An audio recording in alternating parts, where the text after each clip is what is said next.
La verdad, creo que entré en una etapa un poco de depresión. Llegué a pensar que solo valía para hacer ese trabajo, que no podía encontrar nada mejor.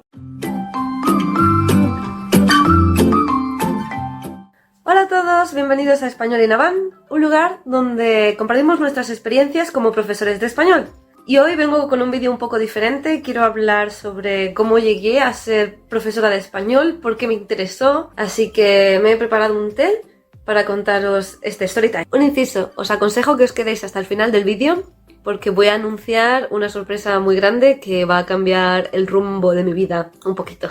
Todo empezó cuando yo estudiaba en la universidad y conseguí una beca para ir a Japón durante un año. Sí, a Japón estuve estudiando japonés en una escuela de Kioto como parte de un programa de intercambio entre las dos universidades. Allí, aunque yo estaba de beca, tenía que pagar bastantes cosas y una amiga me dijo que podía dar clases de conversación en español, cosa de la que yo no tenía ni idea, pero era muy joven y tenía mucho morro y dije, bueno, es clase de conversación, venga, vamos allá. Y me inscribí en una página web para dar clases de conversación a japoneses que les interesaba practicar su español. Y recuerdo que puse un precio bastante alto, puse unos 2000 yenes la hora, que vendría a ser como unos 20 euros la hora. Recuerdo que a las pocas semanas ya tenía varios alumnos y quedábamos en sitios públicos como estaciones de metro, cafeterías, centros comerciales. Simplemente teníamos una conversación, yo elegía un tema para hablar, así que me resultó muy divertido, muy fácil y un buen método para ir ahorrando. Recuerdo que allí también me hice amiga de una profesora de español de la universidad y me dio la oportunidad de ir a sus clases como asistente. Es verdad que allí no cobraba porque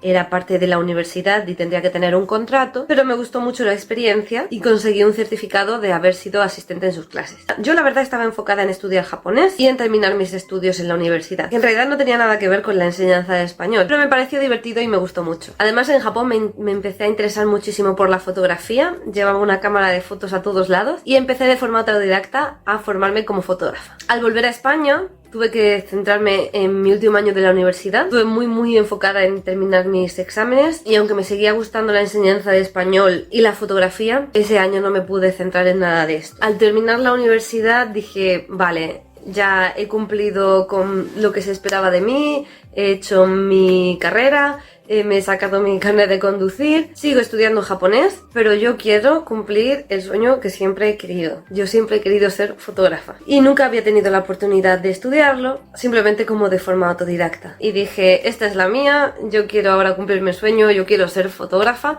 voy a estudiar fotografía. Encontré un curso en Madrid que me hizo una buena oferta en una escuela de fotografía bastante importante y dije, me voy a Madrid, voy a cumplir mi sueño. ¿Qué pasa? Que yo sigo dependiendo de mi familia porque no tenía ningún trabajo estable y yo sabía que a mi familia no le iba a gustar la idea que después de haber invertido tanto tiempo en formación me fuese a Madrid a estudiar fotografía. Que yo sé que no tiene nada de malo, pero ellos esperaban que ya empezara a formarme en una profesión, no hacer otra cosa diferente. Encontré esta página web del Instituto Cervantes sobre formación de profesores de español y dije, pues esto yo ya lo hice en Japón y me gustó, ¿por qué no voy a estudiar esto también? Y dije, vale, yo puedo estudiar fotografía por las mañanas y hacer el curso del Instituto Cervantes por las tardes. Y eso fue, se lo planteé a mi familia como diciendo, mira, pues este es el sueño de mi vida, voy a probar a ser fotógrafa, pero también voy a ser profesora de español y voy a ver sobre qué camino tiro al final más, por uno o por otro o una combinación de ambos, no lo sé. Y sorprendentemente a mi familia le pareció bien, hice mis maletas y me fui a Madrid. Recuerdo esa época con mucho cariño, estuve en casa de mi primo. Recuerdo que tenía mucho miedo al principio, pero rápidamente hice muchísimos amigos y estaba súper contenta porque estaba cumpliendo mi sueño de estudiar fotografía. Y sí, las clases del Instituto Cervantes pues no eran tan emocionantes porque eran online. Recuerdo que los contenidos tampoco me hacían muchísima ilusión, sí que me gustaron y sí que lo hice correctamente todo, pero imaginaros, estaba en Madrid, estaba cumpliendo mi sueño, estaba conociendo gente maravillosa y el hecho de tener unos contenidos que tampoco me hacían tanta ilusión pues hacía que la fotografía me hiciese todavía más ilusión. Al acabar ese año tuve que ir una semana a Alcalá de Henares para completar el curso. Esa semana sí se hacía de forma presencial y recuerdo que ahí sí me gustó un poquito más, pero yo estaba totalmente enfocada en la fotografía. Si queréis que haga un vídeo dedicado a cómo fue mi experiencia con más detalle en el Instituto Cervantes, lo puedo dedicar. Una cosa buena que tenía este curso de Instituto Cervantes son las prácticas que haces al final, cuando pasas la parte didáctica, te dan la oportunidad de hacer unas prácticas. Esas prácticas pueden ser tanto en España como en el resto del mundo, y yo elegí Berlín. Así que recuerdo que fue en septiembre, tocó otra vez hacer las maletas y me fui a Berlín a hacer las prácticas en el Instituto Cervantes. Ay, recuerdo ese viaje con muchísima ilusión, porque fue donde ya pude pasar a la práctica todo lo que había aprendido. Y aunque los contenidos del curso no me gustaron tanto, sí recuerdo que las prácticas sí me emocionaron bastante. Aunque bueno, tuve algunos problemas con los alumnos, pero eso lo dejo para el vídeo de mi experiencia en el Instituto Cervantes. De todas formas, en esa época yo estaba que yo iba a ser fotógrafa. Además, un profesor de mi escuela me había recomendado Berlín como meca de la fotografía, y aunque disfruté muchísimo de las prácticas y tuve muy buena experiencia, la verdad es que yo estaba a tope con la fotografía. ¿Qué pasó después de ese año? Pues que terminé mis estudios de fotografía y también terminé mis estudios en el Instituto Cervantes. Entonces me vi en esta situación de tener estas dos formaciones pero no tener trabajo, y ya tenía que empezar a ganarme la vida, ya no podía seguir dependiendo de mi familia. Recuerdo que en esta época no tenía el certificado de profesores, y aunque no es un requisito que haga falta en instituciones privadas, sí que es algo que te lo suelen pedir. Entonces, entre que no me hacía tanta ilusión y que no tenía este certificado, me fui concienciando que la enseñanza de español no era para mí. Entonces sí, empecé a ser fotógrafa, empecé a tener algunos proyectos, gané varios concursos, conseguí una beca para estudiar más fotografía.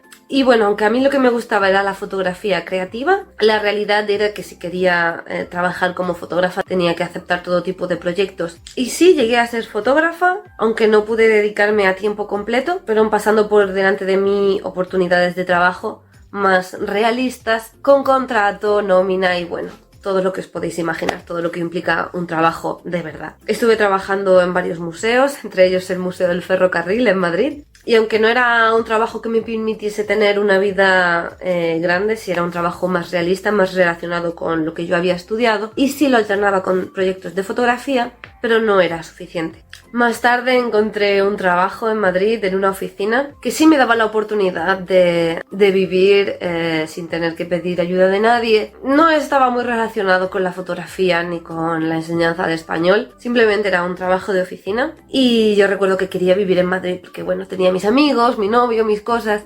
Y sí me hizo mucha ilusión tener un trabajo que me permitiese todo eso. Lo único malo es que era un trabajo en el turno de noche. Yo entraba a trabajar a las 11 de la noche y salía a las 6 de la mañana. En ese momento me pareció una buena oportunidad, me pareció que, bueno, quería probar a ver si me podría adaptar. Pensaba que en algún momento podría cambiar y podría pasar al turno de mañana, pero eso no fue así. Estuve trabajando durante más de un año. Llegué a ser fija, tuve contrato, nómina, y la verdad era una buena empresa. Simplemente el turno nocturno resultó no ser para mí. Entendí que no podría jamás adaptarme. Tuve muchísimos problemas de ansiedad, muchas peleas con mi familia. Llegué a creer que solo podría valer para eso, y cuando me quise dar cuenta de que ese trabajo no era para mí, ya estaba demasiado ansiosa y depresiva, y intenté salir de ahí como pude, pero tenía muchos problemas de ansiedad, entonces tampoco era fácil encontrar un nuevo trabajo. Aunque yo intentaba aplicar para nuevos trabajos, las entrevistas solían ser por la mañana, entonces llegaba sin haber dormido, o habiendo dormido muy poco, no conseguía concentrarme. Entonces esa época fue bastante difícil para mí, y llegué a pensar que quedarme allí era mi única oportunidad. Ay, que no recuerdo que llegaba súper cansada, me tiraba todo el día durmiendo, y cuando me quería despertar ya era por la tarde, y aunque sí había dormido, pero había dormido durante el día, como los ciclos del sueño estaban alterados, no terminaba de descansar del todo, así que durante el día estaba así como un poco zombie, y no me permitía hacer nada más que dormir y trabajar. Y sí, en el fin de semana quedar con mis amigos, pero ya todo lo de hacer fotografía se había esfumado. La verdad, creo que entré en una etapa un poco de depresión. Llegué a pensar que solo valía para hacer ese trabajo, que no podía encontrar nada mejor, y todo mi sueño de vivir de la fotografía o de enseñar español se había esfumado. Realmente creo que fue una cosa del trabajo nocturno, porque el trabajo en verdad no era el mejor y tenía que lidiar con mucha presión, pero el hecho de que fuese nocturno fue un punto clave a la hora de estar así. Sé que hay gente que se adapta, hay gente que lo prefiere, pero realmente creo que no es para mí. No, yo soy una persona muy positiva y sentía que todo esto estaba reduciendo mi creatividad y mi felicidad y no podía permitirlo. Pero claro, tampoco podía permitirme no trabajar, y aunque intentaba salir de ahí y hacer entrevistas, era muy frustrante no poder llegar a hacer una entrevista en condiciones, y aunque llegase, pues la situación es la que es. En España hay crisis y no era un trabajo muy fácil. Así que recuerdo un día que yo le decía a mi familia: no puedo seguir así, no puedo seguir así. Sí recuerdo que conseguí un trabajo los miércoles dando clases de fotografía por las tardes, pero era solo un día, no llegaba a mucho para poder dejar el trabajo por solo dar clase de fotografía, y llegó un momento en que dije: me voy, no puedo seguir. Recuerdo que llamé a mi madre y le dije: mamá, tengo que dejar este trabajo, no puedo, ya veréis lo que hago. Mi madre, con toda su buena intención, me dijo que no lo dejara, que mejor siguiese buscando otra cosa. Y ahí llegó mi tía y me dijo: niña, tú no te preocupes, haz lo que te apetezca, si quieres dejar el trabajo lo dejas, no escuches a tu madre. Mi tía siempre ha sido un apoyo muy grande para mí, aparte de mi madre, obviamente. Mi madre siempre ha sido un poquito más estricta y mi tía ha sido un poco más: lo que tú quieras, vas a triunfar. Así que yo le agradezco mucho, yo seguí su consejo. Recuerdo que ya había tenido varias reuniones con mis jefes para explicarle que no me gustaba el trabajo nocturno, que me estaba sentando bastante mal, y ellos, aunque lo entendían, nunca me pudieron dar la oportunidad de cambiar de turno o cambiar de departamento. Entonces sí, lo estuve meditando durante un tiempo, y definitivamente hubo un día que dije: voy a escribir el email de que me tengo que ir, y para iniciar el proceso de dimisión tienes que trabajar unos 15 días, creo, como 2 semanas, para que la empresa pueda tener tiempo de buscar a otra persona. Así que sin problema, yo escribí este email. Al día siguiente recibí un email de mi jefe diciendo que se quería reunir conmigo. Ahí estuvimos hablando de mi paso por la empresa,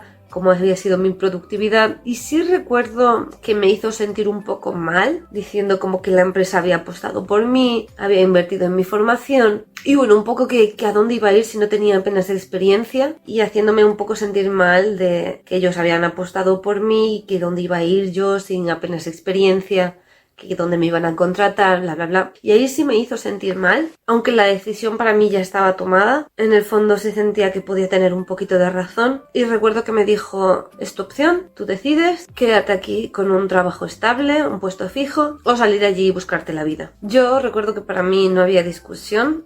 Me pareció un poco absurdo que me hiciese ese ultimátum, porque mi decisión ya estaba tomada, y simplemente le dije: no, lo siento, la decisión ya está tomada, no puedo seguir aquí, no es lo que quiero hacer toda mi vida, y aparte el turno nocturno sé que no es para mí, y si no hay opción de cambio me tengo que ir. Todavía agradezco que no hubiese un turno de mañana para mí, aunque pienso que en realidad tampoco lo hubiese escogido. Soy una persona muy cabezota con mis ideas, y cuando siento que ha llegado el momento, ha llegado el momento, y aunque no tenía ninguna otra oportunidad, decidí seguir adelante con mi decisión. Así que es así, firmé y seguí trabajando los 14 días que me tocaban antes de terminar definitivamente con la empresa. ¿Cuál fue mi suerte? Que durante ese tiempo recibí una oferta de trabajo en una academia de español. Me llamaron, les gustó mi perfil, y aunque yo ya había tenido algunas otras malas experiencias en entrevistas de trabajo, no sabía por qué esta me interesaba bastante. Además era online, y dije: esta puede ser mi oportunidad. ¿Qué pasaba? Que esa entrevista de trabajo iba a tener lugar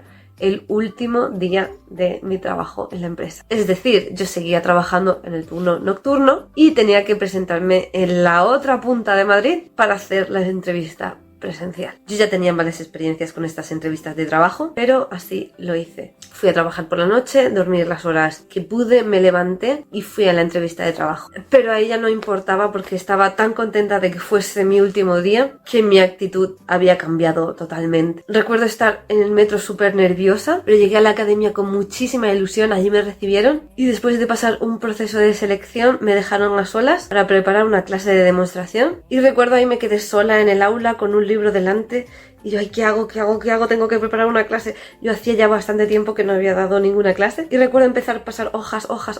No sabía qué demonios hacer y de repente hago así, lección 5, me gusta la fotografía. Y yo, no puede ser. Era una lección en la que se hablaba de gustos, ¿no? A mí me gusta hacer fotos, a ti te gusta estudiar y ese tipo de cosas. Y dije, esta es la mía, voy a preparar la mejor clase que pueda. Volvió la profesora, recuerdo, hacer una pequeña introducción, escribir cosas en la pizarra. Y estaba tan emocionada que fue ella la que me tuvo que cortar. Me dijo, vale, ya está, venga, ¿cuándo quieres empezar?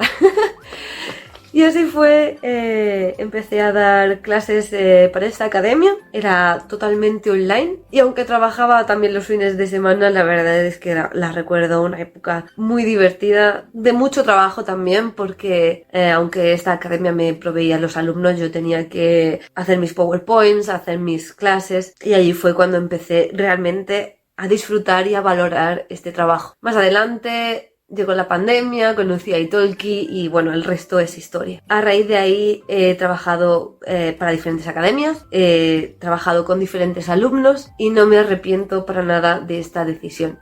Sí, sigo dedicándome también a la fotografía, aunque ya es de forma mucho más casual, pero solo acepto los encargos que me apetecen, que realmente me gustan y que disfruto. Así que estoy súper contenta. Esta profesión, aparte de ser muy bonita, me ha permitido conocer a personas maravillosas. A algunos he tenido la oportunidad de desvirtualizarlos y sobre todo me ofrece la posibilidad de viajar mucho. Y aquí viene la sorpresa y es que mi vida va a cambiar por un tiempo. Voy a dejar de vivir en España, voy a mudarme a Tailandia. La verdad, la palabra mudarse quizás es demasiado grande. En principio no sé si iré 1 mes, 2 meses, 3, depende de cómo me vaya sintiendo y de cómo vaya fluyendo. Y me apetece mucho explorar y ver qué me depara esta nueva etapa de mi vida.